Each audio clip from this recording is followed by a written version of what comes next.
बिस्मिल्लाहिर्रहमानिर्रहीम। अस्सलाम वालेकुम डियर स्टूडेंट्स, मैं हूं आपका बायोलॉजी इंस्ट्रक्टर उबैदुर रहमान बेग। आज हमने ये दो एसएल लॉस कवर करने हैं। हम बायो 9th का स्टार्ट कर रहे हैं। लास्ट टाइम हमने कुरान और बायोलॉजी पढ़ा था। उसकी रेलेवेंस एज ए मुस्लिम हमारे लिए थी, लेकिन पेपर पर्सपेक्टिव से मैंने आपको बताया था उसकी वेटेज ना होने के बराबर होती। लेकिन आज से हमने जो पढ़ना है, आप देखोगे इसकी एग्जाम पॉइंट ऑफ व्यू से वेटेज होगी। पहला एसएलओ देखो, आपने केमिस्ट्री में अंडरस्टैंड कर लिया कि हम एसएलओ को कैसे डीकोड करते हैं। हमारे पास सबसे पहले सब्जेक्ट का फर्स्ट अल्फाबेट लिखा होता है। केमिस्ट्री में आपने देखा होगा सी लिखा होगा, बायो पढ़ने लगे हो बी लिखा हुआ है। आगे आपके पास ग्रेड लिखा होता है। हम सब ग्रेड 9 का करिकुलम पढ़ रहे हैं और उसके बाद फिर करिकुलम के अंदर डोमेन आती है। हम डोमेन ए पढ़ने लगे हैं और इसका पहला एसएलओ कुरान और बायोलॉजी दूसरा था, हमने पहले वो पढ़ लिया था। तो आज देखो हम पहला पढ़ेंगे और तीसरा पढ़ेंगे। क्या है ये एसएलओ? हमने अपना फोकस रखना है एक्शन वर्ब। जहां से एसएलओ स्टार्ट होता है ना, ये हमें बताएगा हमने अपने टॉपिक को कितना पढ़ना है। ठीक है, बायो के लिए आप लोगों के लिए जरूरी है कि आपके पास पेन पेंसिल मार्कर और साथ में रजिस्टर हो। मैं आपको जो चीज समझाऊंगा मैंने यहां ज्यादातर लिखा हुआ है। ये स्लाइड्स आपको मिलेंगी व्हाट्सएप ग्रुप में, आपके टीचर्स को मिलेगी, वो आपके साथ शेयर करेंगे। आपने पूरी पूरी लाइंस नहीं लिखनी, हाँ, लेकिन कीवर्ड्स लिखने। मकसद क्या है? हमारे ज्यादा से ज्यादा सेंसेस इन्वॉल्व हो ताकि हमें चीज ज्यादा अच्छी याद रहे।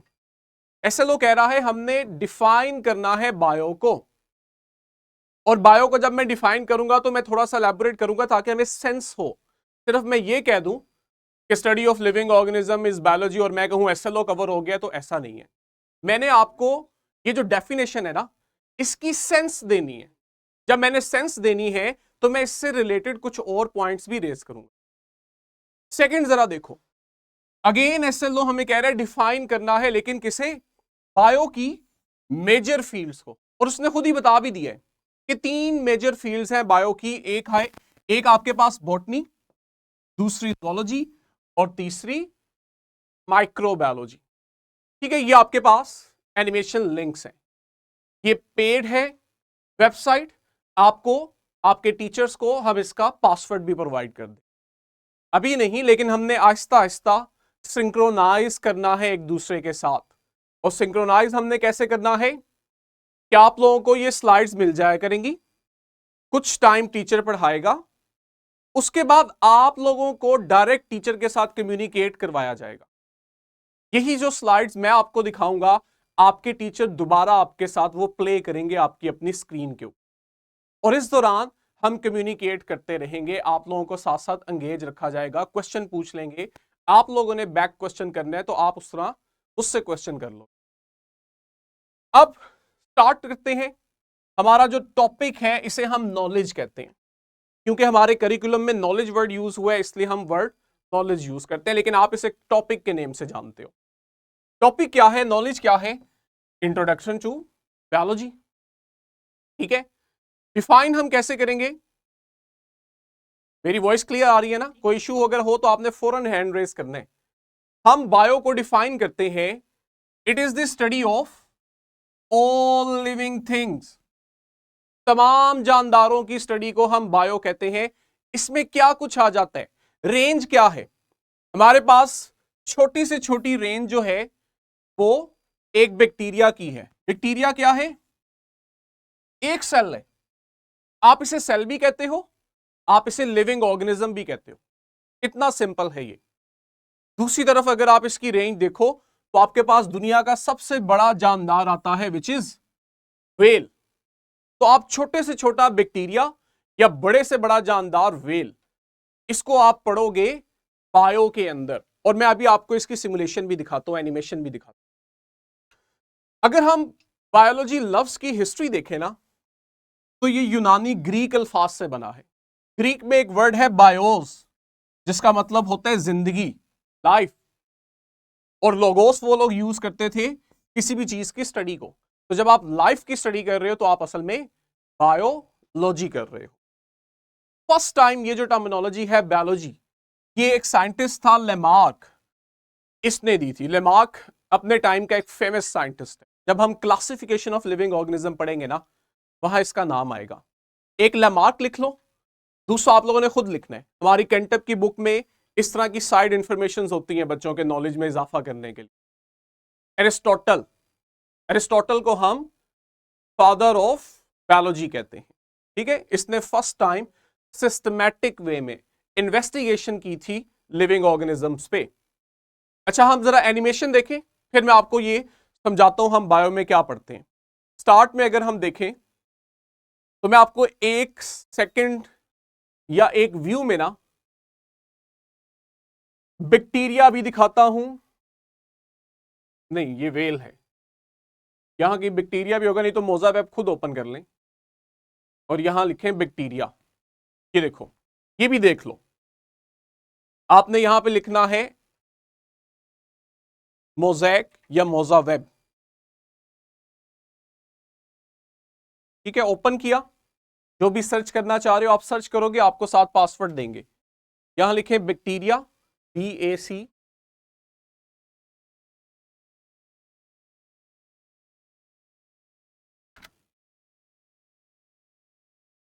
चलिए जी, ये ओपन हो रही है। मैं आपको ब्लू वेल दिखाता हूं, हमारा लार्जेस्ट एनिमल जिसको हम देखेंगे।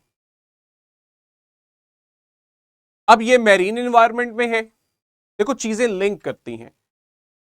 तो आप असल में कहोगे हम बायो तो पढ़ रहे हैं, लेकिन बायो में क्या पढ़ रहे हैं ये हमने आगे इसकी ब्रांचेस में पढ़ना है। ये देखो, इसको अगर आप बड़ा करके देखें, ये आपके पास दुनिया का सबसे बड़ा जानदार है। इसकी जरा शेप देखो, इसको टॉप से देखो, इसको बॉटम व्यू में देखो।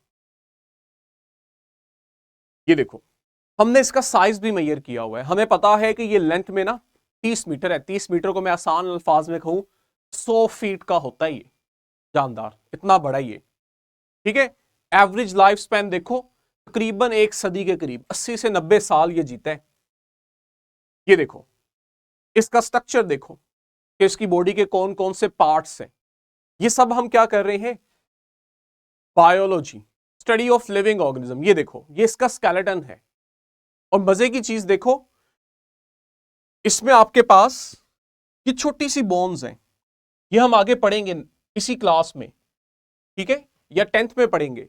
ये इसकी लेग्स हैं, हालांकि ये फिश है लेकिन इसमें लेग बोन्स भी हैं। ये एवोल्यूशन से रिलेट करता है। ये इसके ऑर्गन्स हैं। अगर जरा हम ब्रीदिंग को देखना चाहें, ये सांस कैसे लेती है, सरफेस पे आके इसको जूम करके दिखाएं। ये देखो, सरफेस पे आती है, वाटर इनटेक करती है, इसके गिल से गुजरता है, ऑक्सीजन एब्जॉर्ब होती है, बाकी का पानी बाहर रिलीज कर दिया जाता है। अब ये क्या है, बायो है। दूसरी तरफ आप देखो, बस कर दें, दूसरी तरफ आप देखो, आपके पास छोटा सा जानदार, एक तरफ हमने दुनिया का सबसे बड़ा जानदार पढ़ा, दूसरी तरफ आपके पास बैक्टीरिया है। इतना छोटा है कि हमें नजर भी नहीं आता, लेकिन हम इसको भी पढ़ते हैं बायो के अंदर। ये देखो, हमारा आगे पूरा चैप्टर आएगा जहां हमने इनकी क्लासिफिकेशन पढ़नी है। देख रहे हो, ये इनकी क्लासिफिकेशन है कि आपको ये बैक्टीरिया किस तरह से मिलते हैं। ये राउंडेड है, रोड शेप है, ये कोमा शेप है। ये देखो, ये इनकी कोमा शेप है। ये स्प्रिंग लाइक है। ये देखो, अब स्पाइरल में भी थिक है, और ये देखो, ये जरा ज्यादा थिन हो गया है, लेंथी हो गया है। स्ट्रक्चर अगर हम देखें बैक्टीरिया का, ये देखो, हमने पढ़ना है अभी आज के लेक्चर में। ये आपके पास बैक्टीरिया का स्ट्रक्चर आ रहा है, इसके बाहर इसकी सेल वॉल है। अब ये सारी चीजें क्या है, इट इज बायोलॉजी। स्लाइड्स पे वापस आते हैं। अब हम देखते हैं कि हमारे पास हम बायो में किन मेजर पॉइंट्स पे फोकस करते हैं। मेरे ज़हन में एक क्वेश्चन आ रहा है जो मैं आपसे जानना चाहता हूं, और वही हाथ से नहीं, हैंड रेस करना। फौरन आपने अपनी स्क्रीन पे आके वो हैंड का जो बटन है ना वो क्लिक करना है, ठीक है। मैंने आपको अभी बताया what is biology, study of living things. अगर आपसे कोई कहे या मैं ही कह दूं कि आपके पास एक ऑप्शन है कि हम बायो में लिविंग ऑर्गेनिजम्स पढ़ते हैं, और दूसरी ऑप्शन है कि हम बायो में नॉन लिविंग थिंग्स को पढ़ते हैं, और तीसरी ऑप्शन है कि हम बायो में लिविंग और नॉन लिविंग दोनों को पढ़ते हैं, तो कौन सी ऑप्शन ठीक होगी? नॉन लिविंग वाली तो हम पहले ही निकाल देना, ये तो हमें क्लियर है कि नॉन लिविंग वाली नहीं हो सकती। अब हमारे पास पहली और तीसरी ऑप्शन रह गई है कि क्या बायो सिर्फ अल सईद वाले हैं। मैं भी आपसे लेता हूं, मैं अपनी स्टेटमेंट पूरी कर लूं कि क्या बायो सिर्फ लिविंग ऑर्गेनिजम्स की स्टडी को कहते हैं या हम नॉन लिविंग थिंग्स को भी पढ़ते हैं इसमें। हाँ जी, अल सईद वाले, इन्होंने हैंड रेस किया था। और कामरान पब्लिक स्कूल तौंसा वाले बच्चों, आप लोगों को मैंने स्पेशल एंगेज करना है।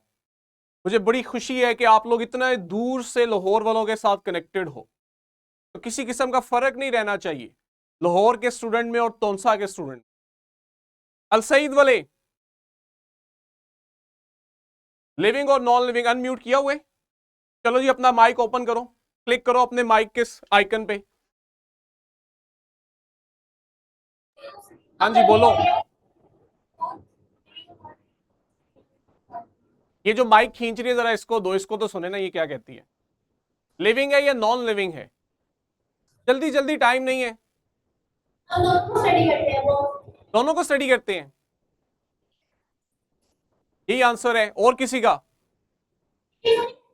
पाकिस्तान कैम्ब्रिज स्कूल, इनका डिसिप्लिन बड़ा मिसाली है। और मैं कल देख रहा था ये लोग बाकायदा इन्होंने इस चीज को सोशल मीडिया पे भी हाईलाइट किया हुआ था कि we are moving towards simulation based education, जो कि अच्छी चीज है। चले जी, तौंसा वाले कुछ कहना चाह रहे हैं। हाँ जी, लिविंग और नॉन लिविंग? सिर्फ लिविंग। चलो ठीक है।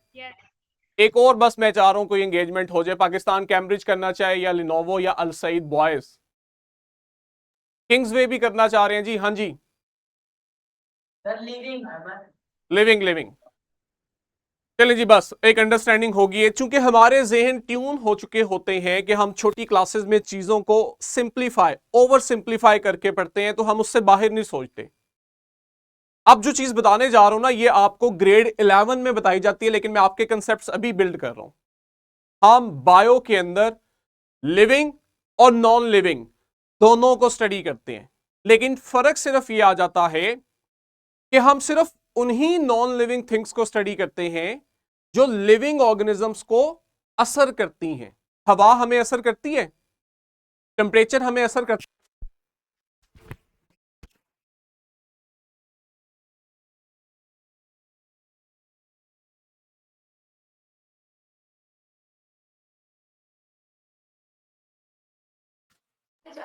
सर आवाज नहीं आ रही आपकी।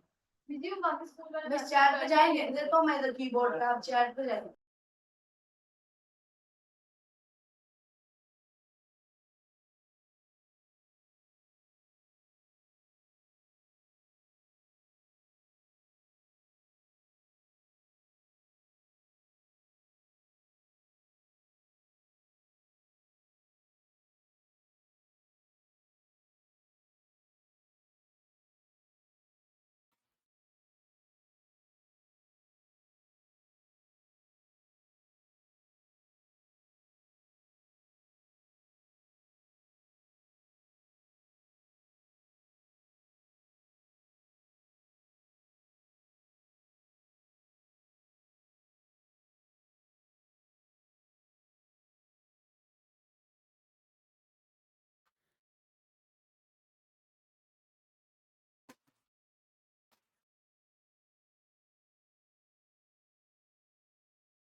कि ये चीजें चूंकि मुसलसल हमने सुबह शाम दोनों टाइम पढ़ाना है, तो ये छोटी छोटी चीजें आहिस्ता आहिस्ता एडजस्ट हो रही हैं, हम भी नोटिस कर रहे हैं, आगे से इंशाल्लाह नहीं होंगी। देखो, मैं आपको फर्स्ट पॉइंट से आ रहा हूं। हम बायो में पढ़ेंगे हमारी कंपोजिशन क्या है, हम कैसे बने हुए हैं, क्या स्ट्रक्चर्स हैं हम में। फिर हम देखते हैं हम ग्रो कैसे करते हैं, इसकी मैं भी आपको सिमुलेशन भी दिखाता हूं। इसके साथ बायो बड़ा इंपॉर्टेंट पॉइंट रेस करती है, वेयर वी कम फ्रॉम, हम आए कहां से हैं। यानी अगर मैं इंसान हूं तो क्या मैं आज से लाखों साल पहले भी इंसान ही था? ठीक है, मजहब कुछ और कहता है, हम उस पर नहीं जा रहे, हम बायो को पढ़ रहे हैं, बायो कुछ और कहती है। बायो कहती है हम इवॉल्व हुए हैं, माहौल बदल रहा था, जैसे जैसे माहौल बदलता गया इंसान बनते चले गए। कैसे? कि जानदार इवॉल्व हुए। ये सारी चीजें हमने पढ़नी है, मैं आपको एक दफा दोबारा भी दिखाऊंगा। जानदार रहते कहां हैं? Where they live. हम देखते हैं कि आपके पास कुछ जानदार खुश्की में रहते हैं, कुछ जो हैं वो इक्वेटिक है, पानी में रहते हैं, जैसे जैसे अभी हमने वेल को देखा, अब वो इक्वेटिक है। ऐसी क्या उनमें खसूसियात हैं कि एक ऑर्गेनिज्म पानी में रहना पसंद करता है और दूसरा खुश्की में रहना पसंद करता है? हम उन्हें पढ़ते हैं, देखते हैं कि क्या चीज उन्हें बेहतर एडॉप्ट कर रही है उनके बदलते माहौल के अंदर। ये बड़ा इंपॉर्टेंट पॉइंट है, ये इसके साथ लिंक करता है। लास्ट पॉइंट है how living organisms adapt to environmental changes, कि जब माहौल बदलता है तो जिंदा जानदार इस बदलते माहौल के मुताबिक कैसे रहते हैं। जी अलहयान फिर हैंड रेस कर रहे हैं, अगर तो टॉपिक रिलेटेड क्वेश्चन हो तो हैंड रेस कर दो, अदरवाइज टाइप कर दिया करें। जी बोलें, इन्हें अनम्यूट करें। आप अपना माइक ओपन करें। ओके, गलती से अगर एक दफा हैंड रेस कर लो, क्वेश्चन हो जाए तो दोबारा उसको लोअर कर लो। अच्छा जी, कुछ बातें हो रही हैं, क्यों ना हम किसी सिमुलेशन को भी साथ देखें। इरफान साहब, ये जो पॉइंट मैंने आपको बताया इससे रिलेटेड कुछ सिमुलेशंस भी हम देखते हैं।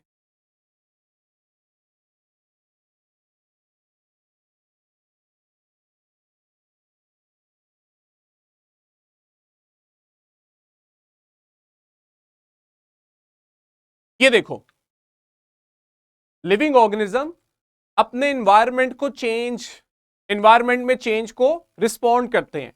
यहां देखो, आप एक डायग्राम देख रहे हो, एक तरफ इंसान का पाँव दिखाया हुआ है और दूसरी तरफ आपको दिखा रहा है फ्रॉग जो है वो छलांग लगा रहा है। ये क्या था? उसने देखा कि उसको एक खतरा महसूस हुआ तो वो उस खतरे से दूर भाग रहे। ठीक है, इसी तरह ग्रोथ है, आपके पास यहां लार्वा है, लार्वा ग्रो कर गया है एक मैच्योर फ्रॉग के अंदर। ये डिवीजन हो रही है, एक सेल था, सेल डिवाइड कर गया। अब जरा ये देखो, ये वो आखिरी पॉइंट है कि जब एनवायरनमेंट चेंज होता है तो लिविंग ऑर्गेनिज्म किस तरह से अपने आप को एडॉप्ट करते हैं। अब देखो, गर्मी है, आपने ना फ्रॉग की स्किन पे फोकस करना है, स्किन का कलर कैसे चेंज होगा। आपके पास ग्रीन कलर की स्किन है ताकि वो पत्तों के अंदर छुप सके। ठीक है, जंगलों में रहता है, दरख्तों पे रहता है, तो शिकार ना हो जाए इसलिए उसकी स्किन ग्रीन कलर की है। अब देखो, मैं टेम्परेचर नॉर्मल कर रहा हूं, मैंने टेम्परेचर को किया नॉर्मल,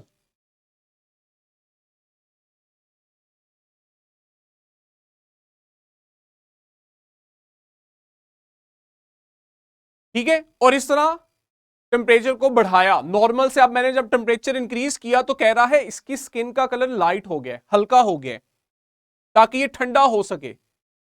लेकिन अब मैं इसको करता हूं कोल्ड, ये देखो, मैंने कोल्ड किया तो इसकी स्किन का कलर कैसा हो गया? डार्क हो गया। पता है डार्क स्किन से इसको क्या फायदा होगा?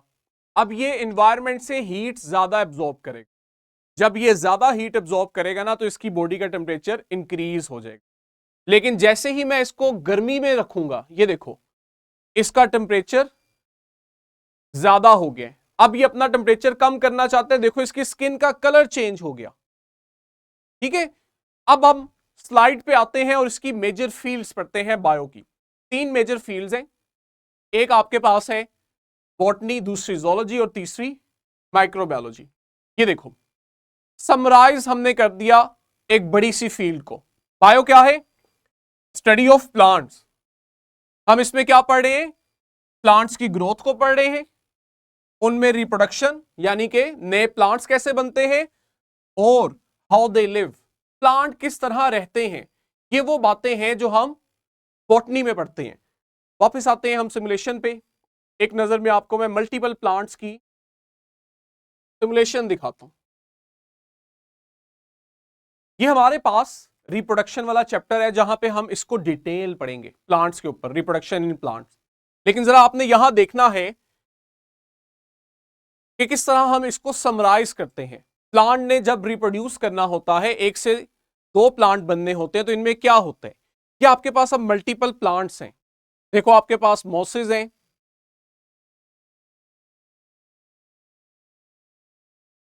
आपके पास फर्न है, जिम्नोस्पर्म्स हैं जिनमें फ्रूट नहीं होता। पहाड़ों वाले इलाकों में जाओ तो वहां हमें इस तरह के दरख्त मिलते हैं। फिर हमारे पास एंजियोस्पर्म है जिनमें फ्लावर होते हैं। ये देखो हो क्या रहा है, मेल और फीमेल गैमीट आपस में इंटरेक्ट कर रहे हैं। एक तरफ फीमेल गैमीट आ रहा है, दूसरी तरफ मेल गैमीट आ रहे हैं। ये फर्टिलाइज कर रहे हैं। फर्टिलाइजेशन के बाद आप देखते हो एम्ब्रियो बनता है और वो नए प्लांट को बना देते हैं। ये सब क्या है, बॉटनी है। ठीक,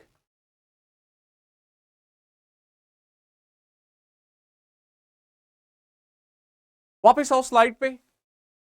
आगे आपके पास है ज़ूलॉजी। हम एक नजर थ्योरी पढ़ लेते हैं ताकि फिर हम सिमुलेशंस को अच्छे से देख सकें। ये आपके पास है प्लांट की ग्रोथ, वही रिप्रोडक्शन कैसे हो रही है, ये सब आप बॉटनी में पढ़ते हो।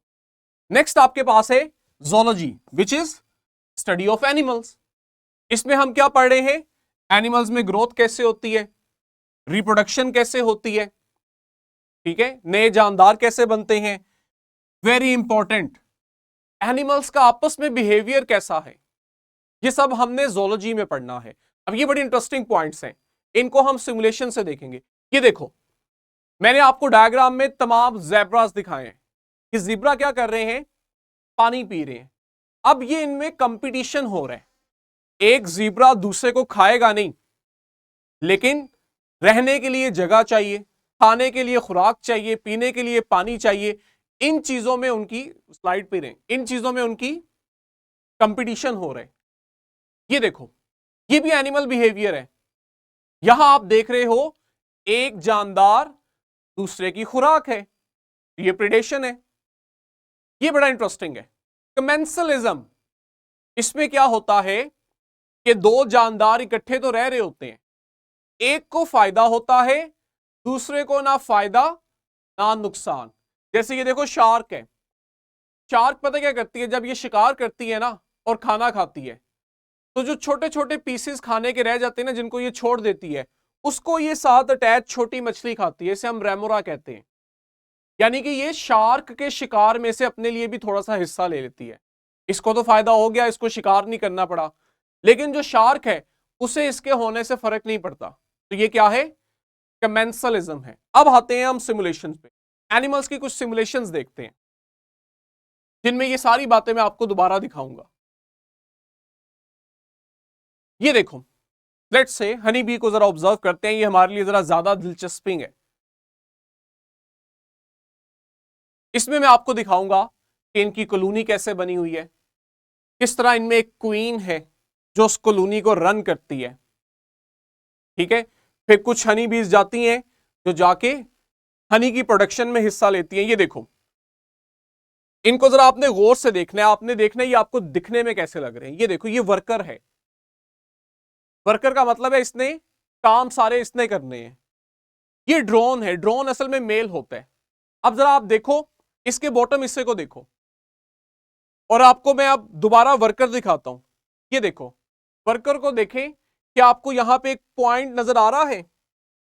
ये देखो, ये किनारे पे, ये इसका स्टिंग है। तो जो वर्कर बी होती है ना, ये ढसती है हमें, इसके पास स्टिंग होता है। लेकिन जो बेचारा मेल ड्रोन है, इसके पास स्टिंग नहीं होता। तीसरी इनमें जो चीज होती है ना, वो देखो क्वीन होती है। अब आपने देखा क्वीन का साइज बड़ा है। पता है क्यों साइज बड़ा है? क्योंकि इसने एग्स प्रोड्यूस करने हैं जिससे नई हनी बीज बनेंगी। रहती कहां है? अगर हम खुद ग्रो करना चाह रहे हैं तो हमने इनके हीव बनाए होते हैं, यूं हेक्सागोनल बॉक्स होते हैं जिनमें ये रहती हैं, और यहां ये क्या करते हैं, हनी प्रोड्यूस करते हैं। इनकी लाइफ साइकिल देखो, क्वीन बी क्या कर रही है, एग प्रोड्यूस कर रही है।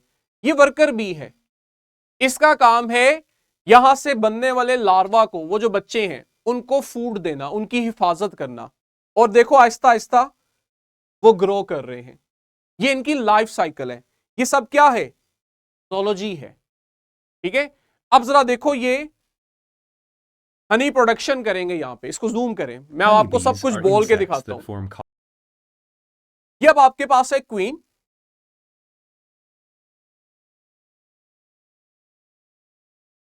इसको थोड़ा थोड़ा आगे कर दें, ये सारी बातें हमने शुरू में पढ़ ली हैं। अब देखो मिल्क हनी की प्रोडक्शन, ये आई है वर्कर बी, और इसने उस फूल से वो रस चूसा है, इसे हम नेक्टर कहते हैं, और इसने उस रस को, नेक्टर को स्टोर कर लिया है, इसी को जूम करके रखें, और ये वापस गई है वहां पे जहां हम इसे पाल रहे हैं, इसकी हाइव में। अब वो जो रस इसने चूसा है ना फलों से, इसने यहां जाके उसे बस स्टोर करना है ताकि वो शहद बने। ये देखो, ये उसके बॉक्सेस हैं जहां पे वो शहद को स्टोर कर रही है। जब वो बॉक्स बढ़ जाता है ना, ये उसको ऊपर से सील कर देती है। सील पता है क्यों करते हैं? ताकि जब सर्दियों में ना बाहर ठंड होगी तो हम इस शहद को ना पी के एज ए फूड यूज करेंगे। ये इनकी खुराक है जिसको फिर हम इंसान अपने मकसद के लिए यूज करते हैं। What is this? ज़ूलॉजी। अगर हम एनिमल बिहेवियर की बात करें, अब ये वीडियो है, ये सब आप लोगों ने देखनी है।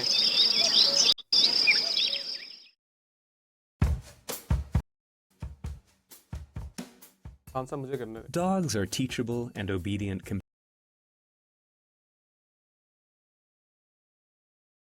ये देखो, डॉग ट्रेनिंग करते हैं ना, ये एनिमल बिहेवियर है, ये ज़ूलॉजी का पार्ट है। ये देखो, उसको ऑर्डर देगी कैसे बैठना है, कब मेरे इशारे पे तुमने हैंड रेस करना है। जब वो ये सब करते हैं तो उसे इनाम के तौर पे ना कुछ खाने को बोटी देती है। ये देखो, अब पता है उसको बोटी क्यों देती है? ये देखो, ये इशारे कर रही है, उसको ऑर्डर दे रही है। जब ये ऑर्डर फॉलो करेगा, ये देखो, ये उसे खाने को दिया। क्यों? उसको एनकरेज किया जा रहा है। जैसे आप लोगों के साथ होता था छोटी क्लासेस में, आप लोगों का टेस्ट लिया जाता था, नंबर अच्छे आते थे, हाथ पे चेहरे पे स्टार लगा दिया जाता था, आप लोग बड़े खुश होते थे। ये बिहेवियर है। आपको कहा जाता है कि एक काम करो, जब आप वो काम करते हो आपको शाबाश के तौर पे इनाम दिया जाता है ताकि आप दोबारा करो, अगली दफा फिर करो। This is zoology. ठीक है, आगे आते हैं हम। बहुत सारी हैं, अब मैं अगर सारी चलाना शुरू करूंगा तो हमारा टाइम रह जाता है। ये आपको स्लाइड मिला करेगी, आपके टीचर क्लास में आप लोगों के साथ ये बहुत सारी सिमुलेशन रन करवाया करेंगे। थर्ड हमारी फील्ड है माइक्रोबायोलॉजी। What is microbiology? हम कहते हैं कि माइक्रोबायोलॉजी में हम ऐसे लिविंग ऑर्गेनिजम्स को स्टडी करते हैं जिन्हें हम अपनी नेकेड आई से नहीं देख सकते, क्योंकि ये बहुत छोटे होते हैं। ठीक है, ये इतने छोटे हैं कि हम इन्हें देख ही नहीं सकते। इनकी स्टडी को हम माइक्रोबायोलॉजी कहते हैं और इन ऑर्गेनिज्म को हम माइक्रो ऑर्गेनिज्म कहते हैं। क्वेश्चन आता है, ये देखो, इतनी छोटी चीज है कि हमें नजर भी नहीं आती, तो हमें क्या फिक्र है कि हम इसको पढ़ें? क्या जरूरत है? जरूरत इसलिए है, ये छोटी सी भी जो चीज है ना, ये इंसानी जिंदगी पे इतना असरअंदाज करती है कि जितना कोई और जानदार नहीं करता। जैसे हम सबको याद होगा, आज से 4 साल पहले 2020 में पाकिस्तान में कोरोना आया था, याद है ना? छोटे से वायरस की वजह से हुआ था, हम देख भी नहीं सकते उस वायरस को, लेकिन कितना असर आया था, पूरा पाकिस्तान बंद हो गया था। ये क्या है? उनका इंपैक्ट है। अब अगर आप इन ऑर्गेनिज्म को पढ़ोगे तभी आप इनके असरात के खिलाफ कोई एहतियाती तदाबीर इख्तियार कर सकोगे। तो हम इनका बिहेवियर पढ़ते हैं और साथ में ये देखते हैं कि ये हमारी सेहत पे कैसे असरअंदाज होते हैं, पूरी दुनिया पे इसका क्या असर पड़ता है। तो आओ जरा इन माइक्रो ऑर्गेनिजम्स को देखें कि हमें दिखने में कैसे लग रहे हैं। अभी हमने बैक्टीरिया की बात की थी, मैंने आपको बिल्कुल शुरू में दिखाया था, छोटे से छोटा बैक्टीरिया भी। लेकिन अब मैं आपको वायरस दिखाता हूं। ये देखो,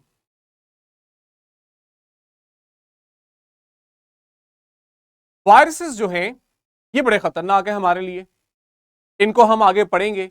ये इतने छोटे हैं ना कि हम कहते हैं ये एक सेल भी नहीं है। बैक्टीरिया को तो हमने फिर एक सेल कहा था, इनका स्ट्रक्चर सेल से भी छोटा होता है, लेकिन कोरोना वायरस ने देखो कैसे दुनिया को अपने इशारों पे नचाया है। ये देखो, ये आपके पास वायरसेस हैं। कोरोना वायरस को देखो, ये आपके पास वो कोरोना वायरस है जिसने इतनी जानों का नुकसान लिया। ये आपको इस तरह का नजर आता है। इस वायरस को देखो, कितना इंटरेस्टिंग लग रहा है दिखने में। ये इतना छोटा है कि ये बैक्टीरिया के ऊपर अटैक करता है और उन्हें किल करता है। ये टोबैको मोज़ेक वायरस है, ठीक है। अब ये तमाम वो लिविंग ऑर्गेनिजम्स हैं जिन्हें आप पढ़ते हो। बैक्टीरिया आप लोगों ने देख लेना है, इनके असरात क्या होते हैं। ये एक माजी का एक इंसिडेंट है, ब्लैक डेथ, ठीक है। इसने बहुत जानें ली थी अपने टाइम के अंदर। जरा लिबास देख रहे हो, ये सामने आपको क्या लग रहा है? कौवा तो नहीं खड़ा लग रहा है ना, क्रो। ये असल में वो बेचारे डॉक्टर थे जो उस टाइम में इस वबा से खुद को बचाते थे। देखो 1346 में आया और 1351 में। ये उसके एरोस देख रहे हो, एरो आपको दिखा रहे हैं ये फैला कैसे था। छोटा सा चीज, छोटी सी चीज, और पूरी दुनिया के ऊपर इसने अपना असर किया था। अब मवात कितनी हुई थी ये देखो, ये जितना डार्क है ना वहां पे उतनी ज्यादा डेथ हुई थी। ये देखो, आज हम जानते हैं ये फैला कैसे। चूहों से फैलता था इंसानों में, ठीक है। ये छोटी छोटी फ्लीज हैं, इनसे ये इंसानों तक आता था और इंसानों के अंदर फिर डेथ। कॉज कौन कर रहा था? एक माइक्रो ऑर्गेनिज्म, ये बैक्टीरिया है जिसकी वजह से ये बीमारी फैली। बैक्टीरिया जाता था रैट्स में और फ्लीज में, और यहां से वो चीज आती थी इंसानों में। और डॉक्टर बेचारे को देखो अपनी हिफाजत कैसे करनी पड़ती थी। ये उस वक्त का डॉक्टर है, ये आपको लग रहा होना है कोई क्रोस है, कौवा सा है, लेकिन उस बेचारे डॉक्टर को अपने आप को कैसे बचाना पड़ता था उस वक्त में, ताकि ये वबा उसको ना हो। तो ये सब क्या है? माइक्रोबायोलॉजी है। स्लाइड पे वापस आए, वापस आए स्लाइड पे। हमने बायो को देखा, ये देखो ये सेल्स हैं जो हमने कवर किए। हमने बायो को डिफाइन किया है, बायो की 3 मेजर फील्ड्स जो हैं इनको डिफाइन किया, ठीक है। आई होप आपको ये सेल्स क्लियर होंगे। इसको कैंसिल करें, हमने नेक्स्ट भी अभी स्टार्ट करना है। अगला जो एसएलओ है उसको सिर्फ स्टार्ट करना है, डाउनलोडेड है। अब देखो वही बातें हैं, लेकिन पढ़ाने का अंदाज हम थोड़ा गैर रवायती कर रहे हैं। मैं बोल रहा हूं, आप सुन रहे हो, लेकिन जब आप साथ उस चीज को विजुअलाइज करते हो ना, आपकी अंडरस्टैंडिंग बेहतर होती है, आपकी मेमोरी इंक्रीज करती है, चीज देर तक याद रहती है। हम अगली स्लाइड ओपन करते हैं। 1.4 है जी, नहीं, हाँ जी यही। इसकी आपने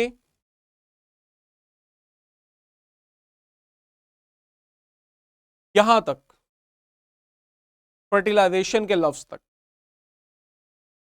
एक ये कर लो, टाइम नहीं है हमारे पास, एम्ब्रियोलॉजी कर लो, ठीक है, और एक ये कर लो ट्रांसपोर्ट। ये 2, 3rd and 4th, ये सारी स्लाइड मैं आपके साथ शेयर करूंगा क्योंकि कमिंग डेज में हमने इसी को पढ़ना है।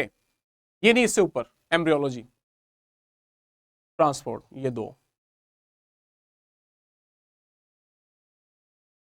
लाइव ब्राउजिंग होती है, पेड है, तो इसलिए जरा टाइम लगता है। इनके अपने ब्राउजर पे ही हमें वीडियोस चलानी पड़ती हैं, सिमुलेशन चलानी पड़ती हैं। इसको ऑन रखें, दूसरी चलाएं, दोनों कर लिए, कर दें। एम्ब्रियोलॉजी ये ओपन कर लें और मुझे स्लाइड दें।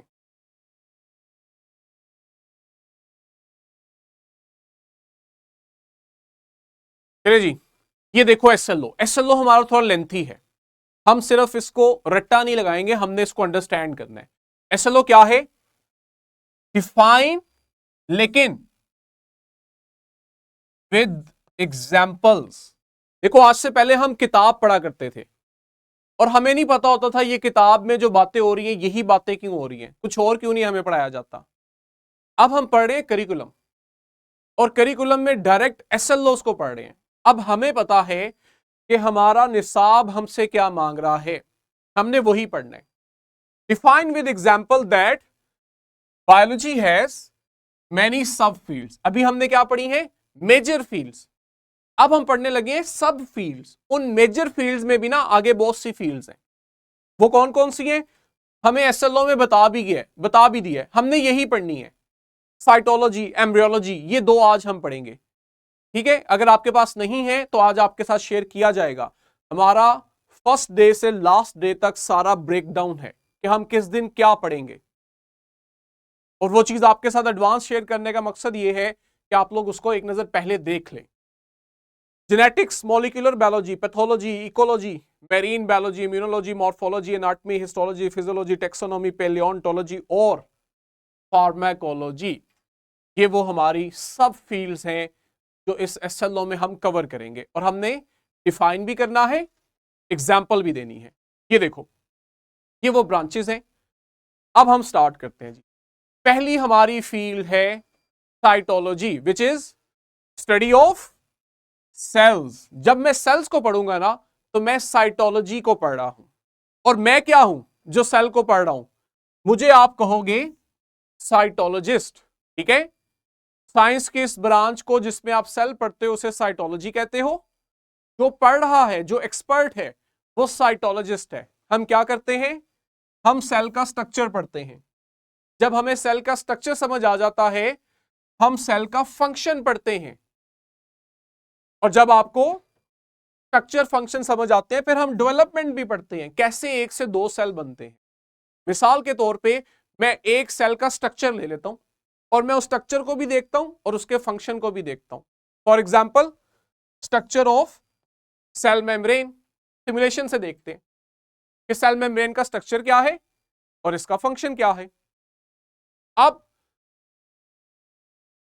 सेल जो है ना, इसकी एक बाउंड्री है, इस बाउंड्री को आप सेल मेम्ब्रेन कहते हो। मैं एक रूम में, एक स्टूडियो में खड़ा हूं, इस स्टूडियो के साथ ऑफिस भी है जहां राइटर्स काम कर रहे हैं, तो मुझे उस ऑफिस से और स्टूडियो से क्या चीज डिफरेंशिएट कर रही है?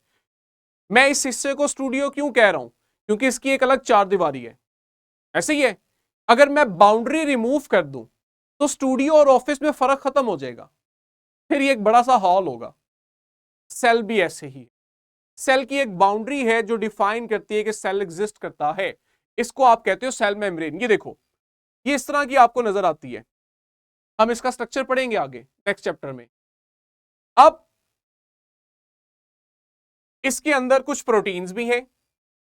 सेल मेम्ब्रेन का काम पता है क्या होता है? ये देखो, आप इस डायग्राम में देखो, सेल मेम्ब्रेन के इस तरफ चीजें ज्यादा हैं, इस तरफ कम है, तो सिंपल डिफ्यूजन हो रही है, चीजें यहां से इधर आ रही हैं। ये देखो, ये मॉलिक्यूल सिंपल डिफ्यूज कर रहा है। डिफ्यूजन ऐसे भी है, डिफ्यूजन ऐसे भी है। ये देखो, सेल की मेम्ब्रेन में एक प्रोटीन है, वो भी चीजों को मूव करवा रही है, चैनल्स की फॉर्म में भी है। वो सारी डिफ्यूजन ही रही है, हाई कंसंट्रेशन से लो कंसंट्रेशन की तरफ। एक होती है एक्टिव ट्रांसपोर्ट। एक्टिव ट्रांसपोर्ट में क्या होता है? ऑपोजिट मूवमेंट, जहां चीजें कम हैं वहां से मूव करके आती हैं दूसरी जगह जहां वो पहले से ज्यादा है, लेकिन किसके थ्रू आ रही हैं? सेल मेम्ब्रेन के थ्रू। तो सेल मेम्ब्रेन का काम क्या हुआ? इसका काम है चीजों की ट्रांसपोर्ट करना। क्या चीज सेल में आ रही है, क्या चीज सेल से जा रही है। तो इसकी स्टडी को, सेल मेम्ब्रेन का स्ट्रक्चर कैसा है, स्लाइड पे वापस आए, और इनका फंक्शन क्या है, इट इज साइटोलॉजी। और सेकंड ब्रांच जो हमने अभी कवर करनी है, इसके बाद लेक्चर कंक्लूड करते हैं, इट इज एम्ब्रियोलॉजी। एम्ब्रियोलॉजी क्या है? ये एक ऑर्गेनिज्म में डेवलपमेंट की स्टडी को कहते हैं। अपनी ही एग्जांपल ले लो, हम ह्यूमंस कैसे डेवलप हुए हैं। हम स्टार्ट में एक छोटा सा स्ट्रक्चर थे जिसे आप कहते हो एम्ब्रियो, और वो एम्ब्रियो ग्रो करके पूरा जानदार बनाता है। ये जो छोटा सा एम्ब्रियो ग्रो करके पूरा लिविंग ऑर्गेनिज्म बना रहा है, इसकी स्टडी को कहते हैं एम्ब्रियोलॉजी, ठीक है। इसमें आप डेवलपमेंट की स्टेजेस पढ़ते हो कि जो डेवलपमेंट हो रही है वो किन स्टेजेस में हो रही है। फॉर एग्जाम्पल, आप पढ़ना चाहते हो कि जब एम्ब्रियो डेवलप कर रहा था तो हमारा हार्ट कैसे बन रहा था, ब्रेन कैसे बन रहा था, हमारी टांगे बाजू कैसे बन रहे थे, ये सब एम्ब्रियोलॉजी है। इसमें भी एक सिमुलेशन है, हमने पहले लेक्चर में भी देखी, फिर इसको देखते हैं क्योंकि ये यहां पे लिंक कर रही है, इसके साथ वाली सिमुलेशन है।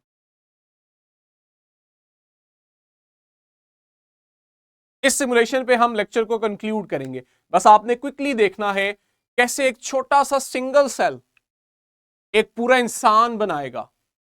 ये जो स्टडी है इसे आप कहते हो एम्ब्रियोलॉजी। ये देखें, ये फर्टिलाइजेशन हुई, 2 गैमीट्स आए, एक मेल और एक फीमेल।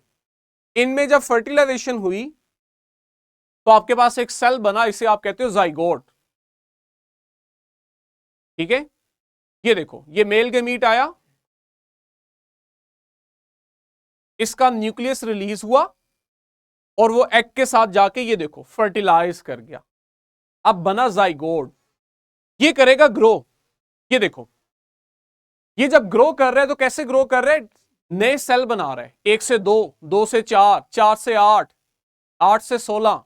ये अब एम्ब्रियो है। अब ये एम्ब्रियो आपको पूरा इंसान बना के देगा, दैट इज कॉल्ड एम्ब्रियोलॉजी। और ये बड़ा टफ टॉपिक है, इतना सिंपल नहीं है। ये एमबीबीएस डॉक्टर्स पढ़ते हैं ऐसे डिटेल में, ये इतना कॉम्प्लिकेटेड स्टडी है। अब ये देखो डिफरेंट स्ट्रक्चर्स बन रहे हैं आपके पास, ये डेवलपमेंट की स्टेजेस हैं। इसको सिमुलेशन को थोड़ा फास्ट फॉरवर्ड करें स्क्रीन पे। ये देखो, ये फाइनली अब आपके पास वो ह्यूमन फीटस की शक्ल में आना शुरू हुआ है। अब आप इसे फीटस कह रहे हो, यानी बेबी। जब ये डिलीवरी होगी तो ये पूरा एक बेबी है। ये देखो कैसे एक सेल ने पूरा इंसान बना दिया है, दैट इज योर एम्ब्रियोलॉजी। आज के लिए इतना ही था। कल मैंने आके ना लेक्चर के स्टार्ट में आपसे क्वेश्चनिंग करनी है, ठीक है। आपने इसकी वर्कशीट और क्वेश्चन बैंक अटेम्प्ट करना है, ये आपके साथ शेयर किया जाएगा और कल फिर हम उसे डिस्कस करेंगे और आगे कंटिन्यू करेंगे। जो भी क्वेश्चन है कल करेंगे। अभी आपके इंग्लिश वाले सर आगे हैं, इंशाल्लाह कल मिलते हैं बच्चों, तब तक के लिए अल्लाह हाफ़िज़।